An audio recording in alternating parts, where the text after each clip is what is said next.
It appears the money train has rolled out on each party's campaign platform. In the pursuit of your vote, all parties are willing to spend to get your support at the ballot box. But which one do you feel will help the most? Hello and welcome to the Unpublished Cafe. I'm Ed Hand. We're coming to you from a remote location and practicing physical distancing to enhance safety. Less than 3 weeks before we go to the polls, and we're getting a clearer look at how each party plans to get the economy back on track. Our Unpublished.vote question asks, which party do you feel has the best plan to get the economy rolling again? The Liberals, the Conservatives, the NDP, the Green Party, or the People's Party of Canada? You can log on and vote right now at Unpublished.vote. Now, it seems the parties have hauled out all their trinkets to get your attention. National child care program, income tax on the ultra wealthy, create 1 million jobs, or a national electricity corridor. They're all on the table for you to consider. Now, to get a better perspective on whether any will actually help the economy, we'll get the advice and expertise from a number of people coming up. Jasmin Guenette is with the Canadian Federation of Independent Business, and he will join us. But first, I'm pleased to be joined by Mark Agnew. He is the Senior Vice President of Policy and Government Relations with the Canadian Chamber of Commerce. And Mark, does the Chamber feel that the parties are focusing on the economy now? Well, as much as there's been sprinkles of the economy in the platforms, certainly it hasn't been a predominant focus in the headlines. I think we've seen a lot around, healthcare. We've seen a lot on, vaccine passports, which I guess, does have a link to the economy. And certainly Afghanistan has been front and center. We still have, as you said, a couple of weeks left in the campaign, and we also have 2 more leaders' debates left to go. And so we're really hoping actually that can be a chance to flush out some of these economic issues in more detail. We look at a number of the promises, and we'll start with one: the Conservatives promising to create 1 million jobs. Now, let's face it, 1 million jobs would be terrific. And it sounds simple, but is it just platitudes, or is there a direct plan to get 1 million people employed? Well, all the parties have quite long, platforms, and I know the Conservative platform is no exception, to that. I think once we actually see, the political parties and whoever does win and get into the office, then the rubber hits the ground pretty quickly on what they actually, have to deliver. And I think the math and the arithmetic, we haven't had a chance to go through all the party platforms in full detail yet, but there are a lot of things that we think will certainly be critical to creating jobs. One of the biggest things for us is actually going to be for the new government to take on support for the hardest hit sectors. The current legislation runs out in November, actually. And so we do want to see an extension, for instance, of the wage and rent subsidy support programs. National child care program, that's been introduced, it's been talked about quite a bit. But how does that create jobs? Are we just talking about people working in the child care setting, or is this about getting more women back into the workforce in general? It is about, getting more women back into the workforce setting. The approach that, the chamber has taken is that, well, certainly a national child care program will help, a large segment of the population. There are other types of businesses that, particularly female-owned entrepreneurs and SMEs that may not actually be looking for that traditional, Monday to Friday, 7:30 to 4:30 childcare arrangement. And so certainly what we've been hoping to see from the parties is actually, tax credits for small and medium-sized business owners and other sole proprietors that can actually have ways to deduct some of their childcare expenses off, because again, they're not looking necessarily for center-based daycare, although, some people are looking for that arrangement. Yeah, that seems to be a bit of the issue with that. Is it's certainly in the way it was introduced, the National Child Care Program would only help a certain segment of the population. Because let's face it, we're in a 24/7 economy, 7 days a week. It isn't 9 to 5, Monday to Friday anymore. And is that where tax breaks come in better for everybody, as opposed to a lock, stock, barrel one system?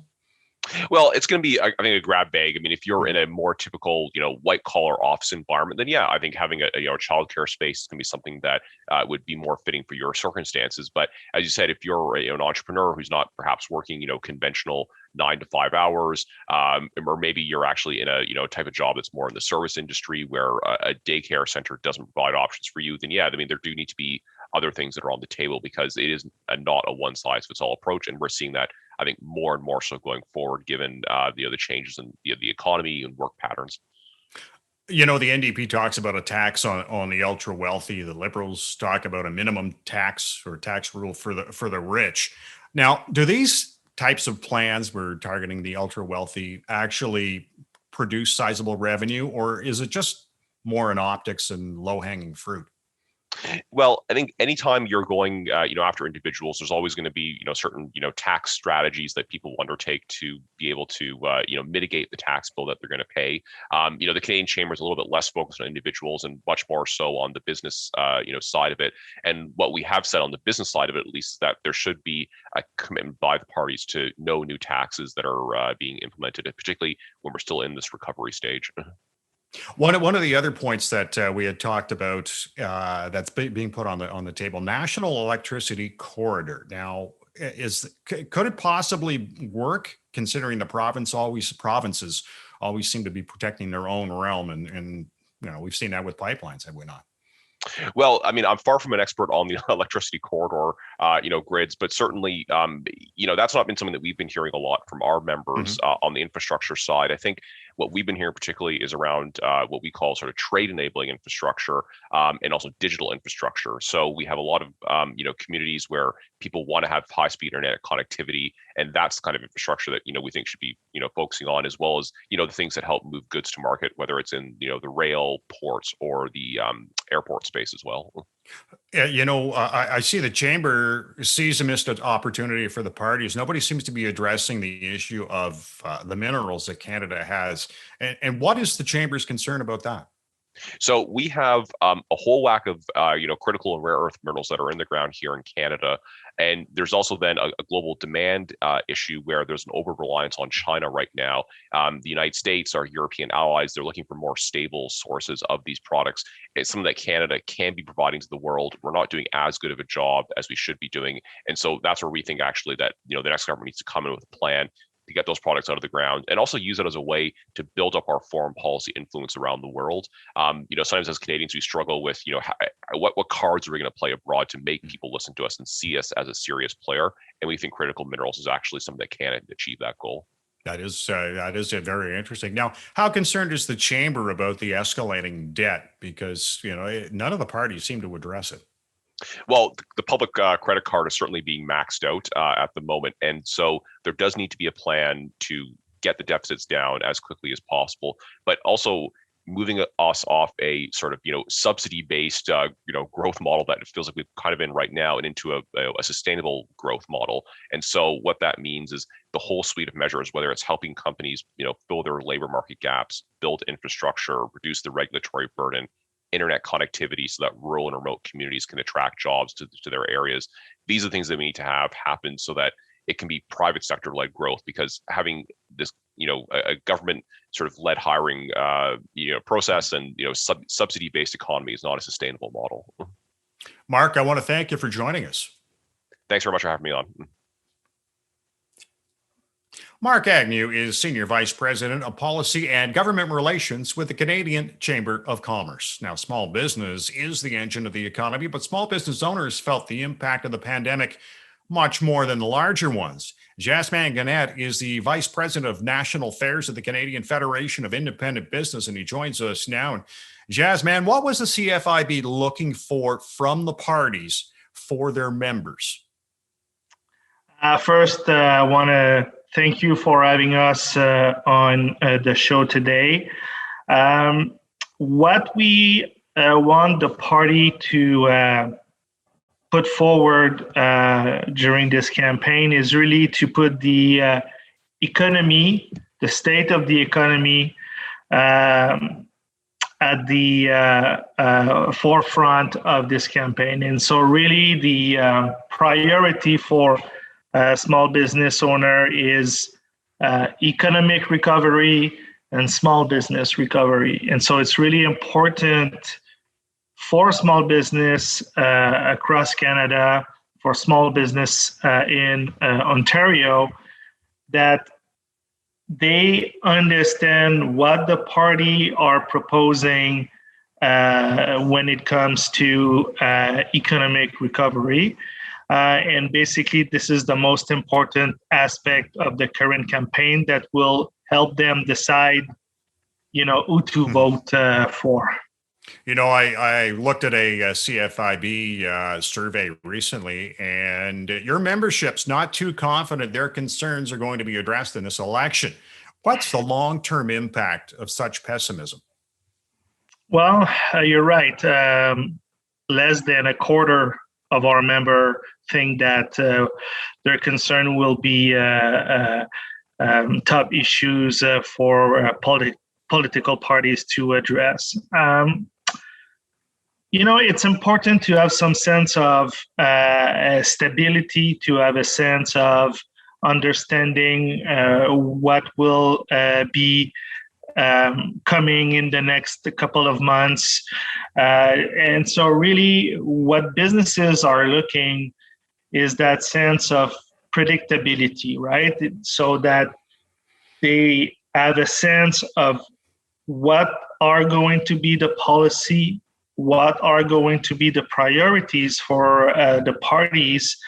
And hopefully this campaign will provide that to small business owner across the country, where the past year and a half has been quite difficult. Different lockdown measures, businesses forced to shut down, allowed to open again, but only partially, and with all sorts of restrictions.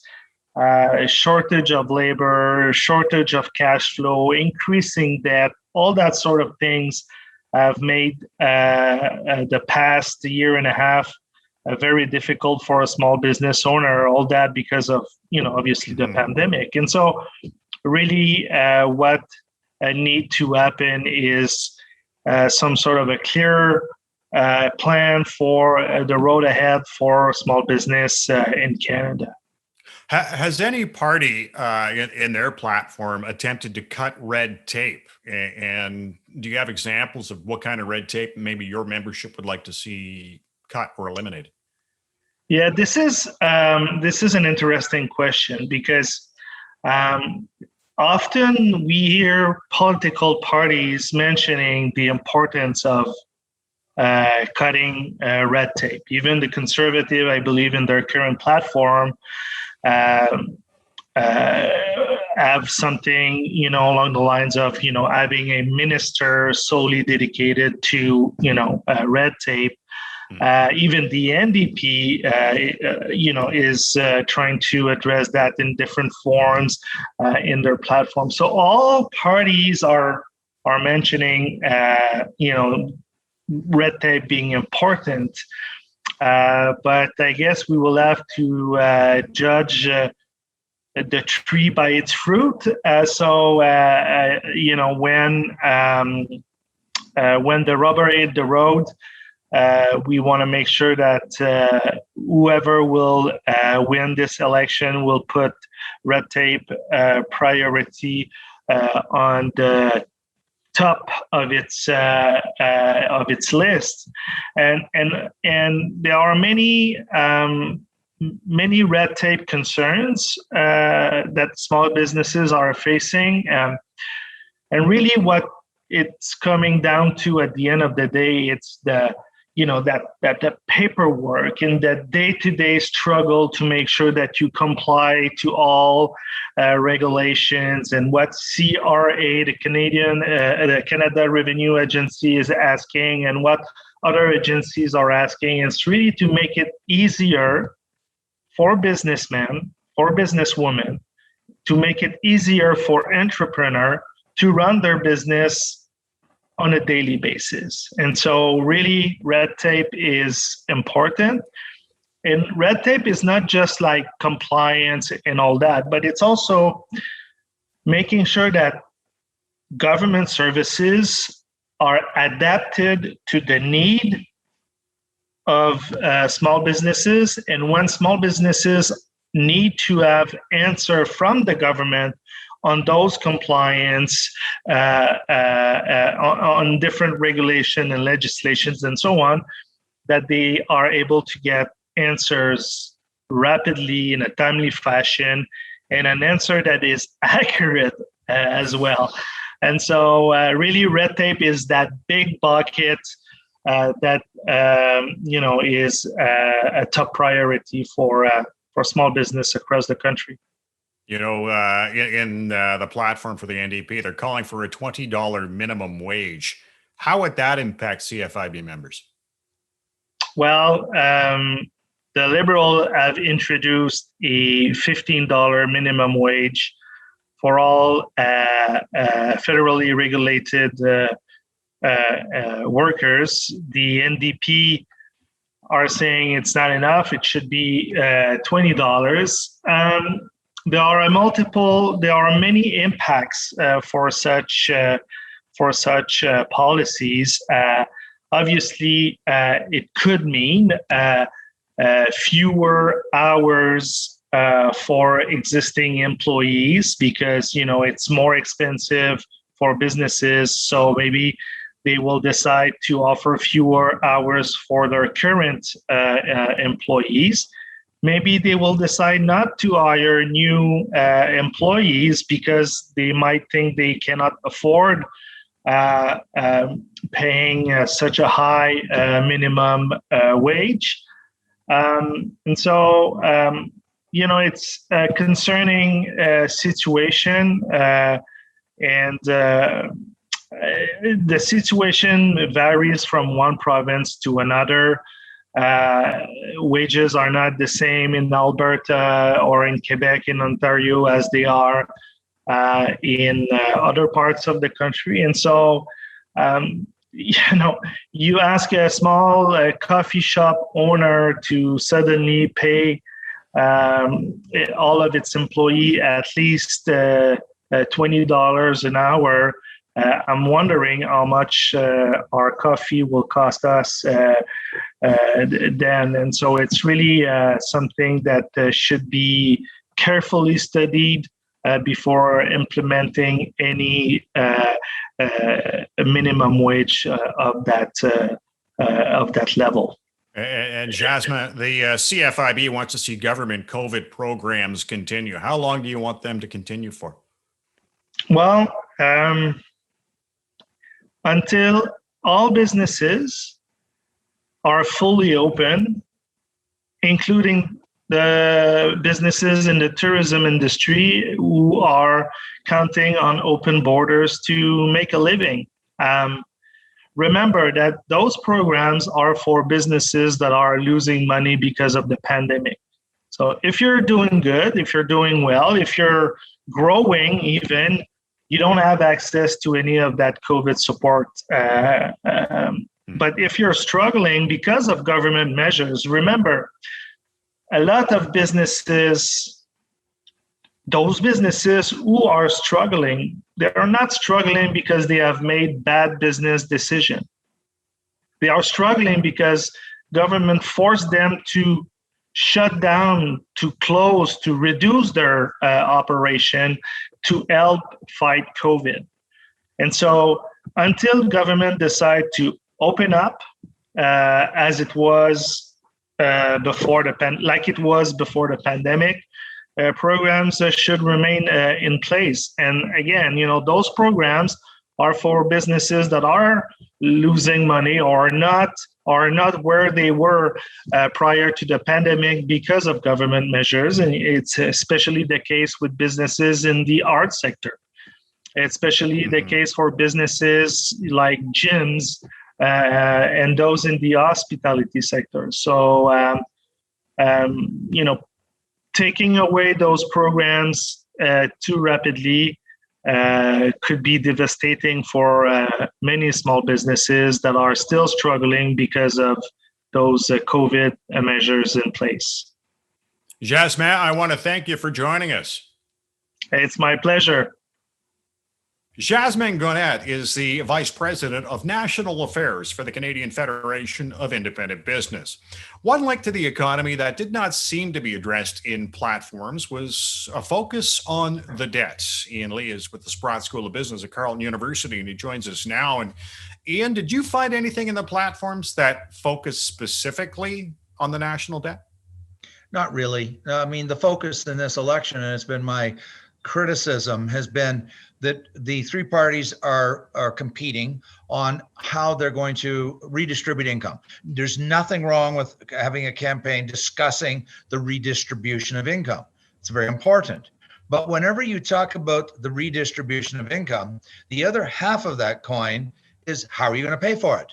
The analogy I like to use, if you go into a car lot and you look at all the cars, you kick the tires, and finally you say, okay, I want this car. This is the car I want to take away. But to the salesman in the car lot, don't talk to me about how I'm going to pay for it. We'll talk about that later. Maybe next year we'll talk about that. Or buying a house and say to Remax or Royal LePage, I want this house, but by the way, I don't want to talk to you about financing or how I'm going to pay for it. That we'll deal with that later. In other words, the revenue side and the spending are two sides of the same coin.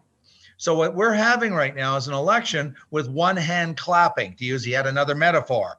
You need two hands to clap. And so they're talking about the redistribution, perfectly legitimate, but they're not talking about the how we're going to pay for it.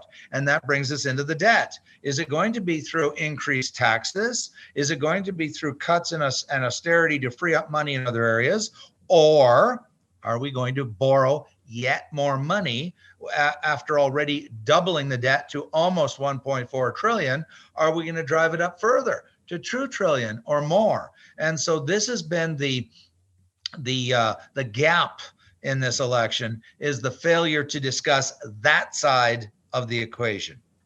Do you think that's the big problem here when we're like you said, 1.4 trillion, it's massive. This has to be addressed. And here we are in an election campaign and no one seems to want to talk about it. That's right. And I know there's lots of people who say, look, don't worry about it. Don't get your knickers in a knot. The government of Canada has a printing press that's my phrase, called the Bank of Canada. And it's true. They do. I'm not disputing that. But if we take that conclusion and say, well, what they're really saying implicitly is debt does not matter, there's no consequences, I just simply don't believe that. We already tested that theory in the 70s, 80s, 90s, culminating with the largest downsizing in Canadian history. I'm not suggesting that the government was or is or will be insolvent, the federal government. I don't believe that. But because it can't become insolvent does not mean that there are no consequences. The biggest consequence, and I remember it vividly, I wrote 2 papers on the downsizing, was that the interest on the debt was growing. It was the elephant in the room that was sucking up all the extra resources. And it got to the point where, my memory serves me well, 1/3 of all the federal government spending was being sucked up on the interest on the debt. So it's not about is the government going to fail? That's not the issue. The issue is that the more the debt grows, the more you're reducing your degrees of freedom in the future for another crisis. And on top of all that, and this is really, really important, we are moving into a brave new world that's never been experienced before and in human history. And that is the aging of the population. Populations around the world from the beginning of human time have grown and grown and grown and got bigger and bigger. We are now in this, and it's not just Canada. All the European countries are forecast to shrink, decline in the next 30 years. Japan is declining before our eyes. China is forecast by serious demographers to shrink. And what that means in plain English for us in Canada, there are good studies out there showing it's going to take about 1.5 percentage points annually off GDP. Some people shrug and say, oh, it's the big deal. Well, federal and provincial government revenues are very correlated to the GDP growth rate. When GDP is growing rapidly, revenues gush into the federal treasury and into the provincial governments, which is what we use to pay for all these goodies we want, such as public health care, higher education, environmental, responding to climate change, and so on. But when the economy slows down, because it's so dependent on the growth rate, revenues decline precipitously to the federal and provincial government, thereby reducing our degrees of freedom at the very time, because of aging, that we know, and we do know, that healthcare expenditures are going to skyrocket because older people like me consume much more per person than younger people. CIHI, the Canadian Institute of Health Information, established by then Prime Minister, Liberal Prime Minister Paul Martin, have excellent statistics on this, showing that the older you are, the more you consume. And with an aging population, people in their 70s consume a lot more than people in their 60s, and people in their 80s consume way more than people in their 70s because our bodies are wearing out. And so we're going to be facing with skyrocketing expenditures, declining revenues at a time where we're not bringing debts under control, and we're not even having this conversation about the future and the choices that we're making. That's the criticism I have. You know, I wonder, when you look at the size of our debt, now it's going to be not as big as, obviously in the States or wherever, but when you've got such a large debt, what kind of impression does that leave of Canada on the world stage? Well, you're right. And by the way, I know that we've been told repeatedly we're in great shape compared to other countries, but that's only because Finance Canada and the Minister of Finance has done something that many people disagree with that study this. And what they've done is they take the federal debt only as a percentage of GDP. And so it is below the OECD average.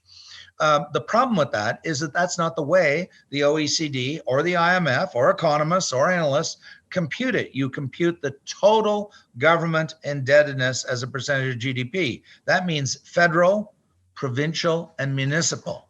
And the reason for that, there's two reasons. Number one, there is only one taxpayer. We don't have federal taxpayers separately, another group over there called provincial taxpayers. And the second reason is that the federal government is truly the lender of last resort.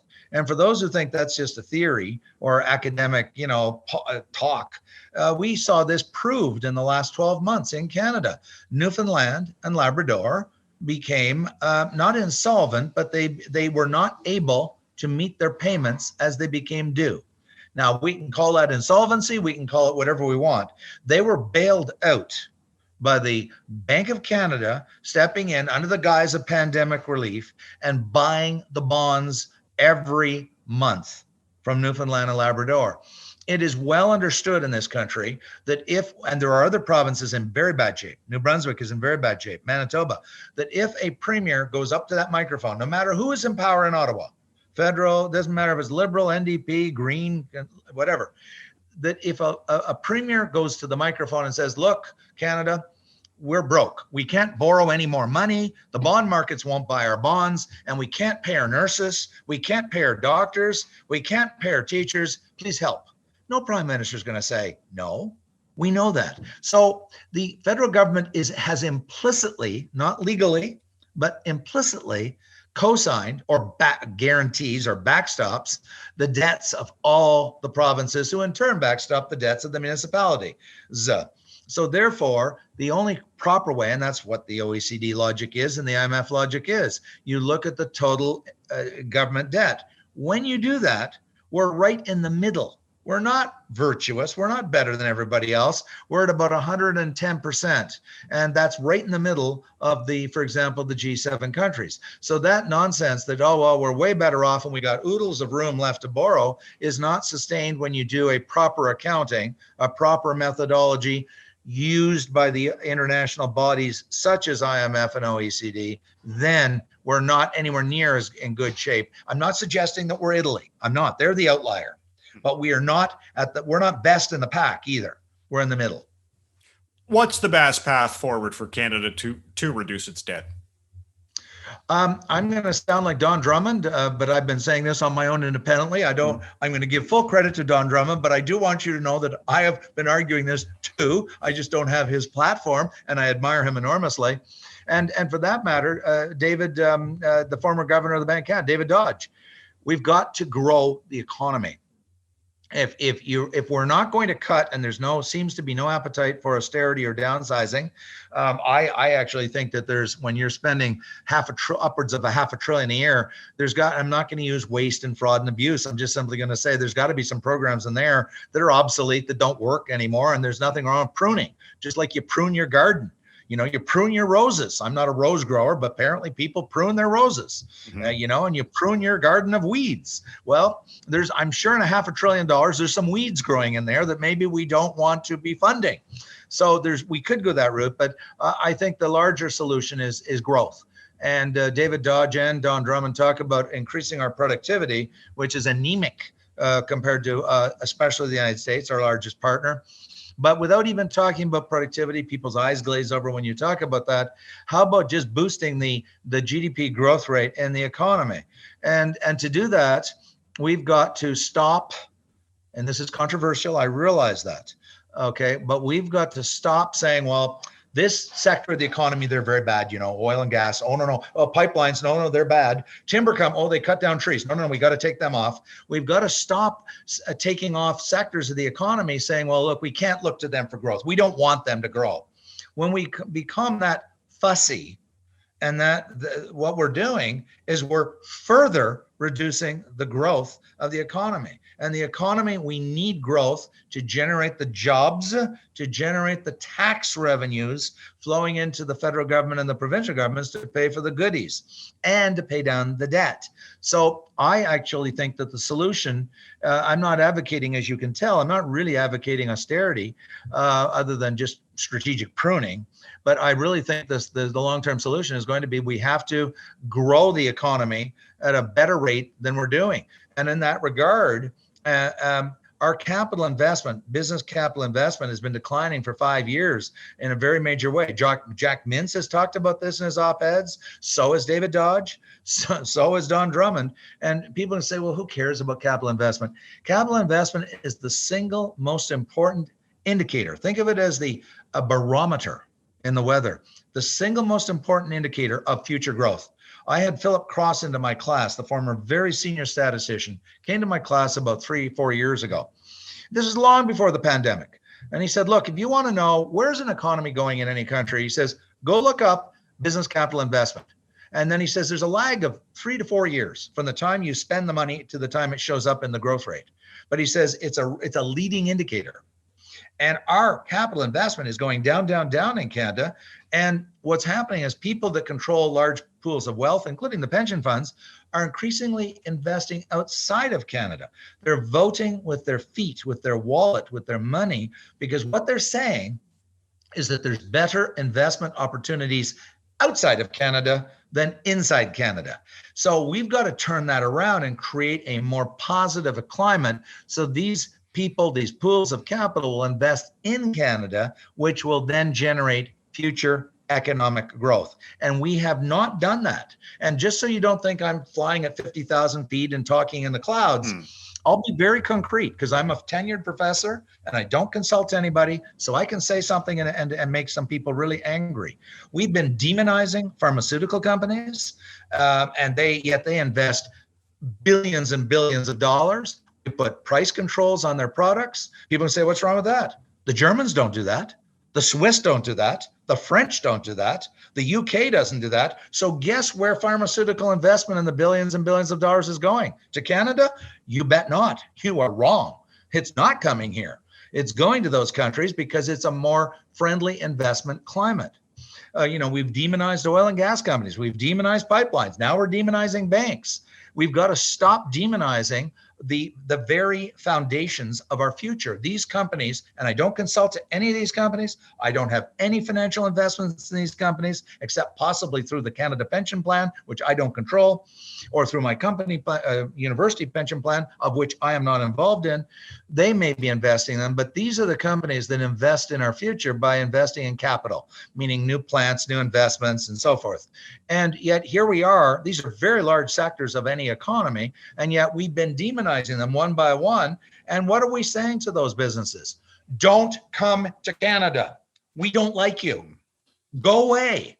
And they are. Guess what? They're listening. That's why capital investment's going down and they're going somewhere else. And so Germany is getting the benefit. And so Switzerland's getting the benefit and France. And these are not, far right wing countries. These are very progressive countries in Europe.